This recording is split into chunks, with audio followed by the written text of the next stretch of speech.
Hello. ആ വാ വാ വാ. നല്ല പോത്താണോ പറഞ്ഞിട്ടാ കണ്ടിട്ട് മാക്സിമം ചവിട്ടിച്ചോട്ടാ സെറ്റ്. എന്തായി? അല്ല പോത്തിനെ കൊടുക്കാണ്ടെന്ന് പറഞ്ഞ അതാ വന്നേ. ഇത് തന്നെയാണ് പോത്ത്. ഓ ഇതാണല്ലേ പോത്ത്. ഞങ്ങൾ വിചാരിച്ചത്ര ഇല്ല. നിങ്ങ വേണമെങ്കിൽ മേടിച്ചാൽ മതി, ഒരു നിർബന്ധമില്ല. ഓ ഇവിടെ ഈ ഒരു ഭാഗത്ത് മാത്രമേ ഉള്ളൂല്ല, ഞങ്ങൾക്കും വലിയ നിർബന്ധമൊന്നുമില്ല. ഇല്ല കഥേ പോത്തിനെ ഇരിക്കാണ്. ലാസ്റ്റ് എന്തുലൊക്കെ തരും. അതെ 80,000 രൂപയല്ലേ പറഞ്ഞേ, 50,000 രൂപ അങ്ങടെ വരും. തരാൻ സൗകര്യമില്ല, നിങ്ങ വന്ന വഴിക്ക് അങ്ങോട്ട് വിട്ടോ. അയ്യോക്ക അങ്ങനെ പറയല്ലേ, നീ ഇങ്ങോട്ട് വന്നേ.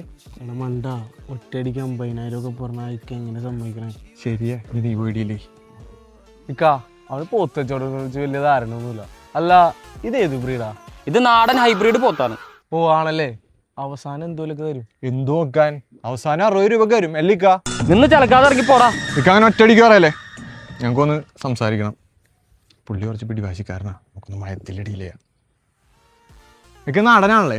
സത്യത്തിൽ ഞങ്ങളുടെ നാട്ടിൽ പോത്തിനെ കിട്ടാനൊന്നും ഇല്ലാണ്ടല്ല, ഞങ്ങൾ പിന്നെ ഹൈബ്രിഡ് സാധനങ്ങൾ നോക്കി ഇറങ്ങിയതാ. അങ്ങനെയാണെങ്കിൽ ഇത് ഹൈബ്രിഡ് അല്ല, നാടൻ. ഇതിന് 80 രൂപ വരും. ആ അതാണ് വേണ്ടേ, എനിക്ക് ഇങ്ങനത്തെ കച്ചവടക്കാരെയാണ് ഇഷ്ടം.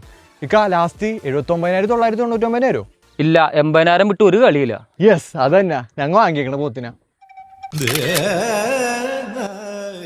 ഇതിപ്പോ 80,000 ലാഭമായി പോയല്ലേ. 80,000 രൂപക്ക് ഞാൻ എന്റെ മുഖത്തേക്കൊന്ന് നോക്കിയേ. 80,000 രൂപയുടെ മുതലില്ലത്.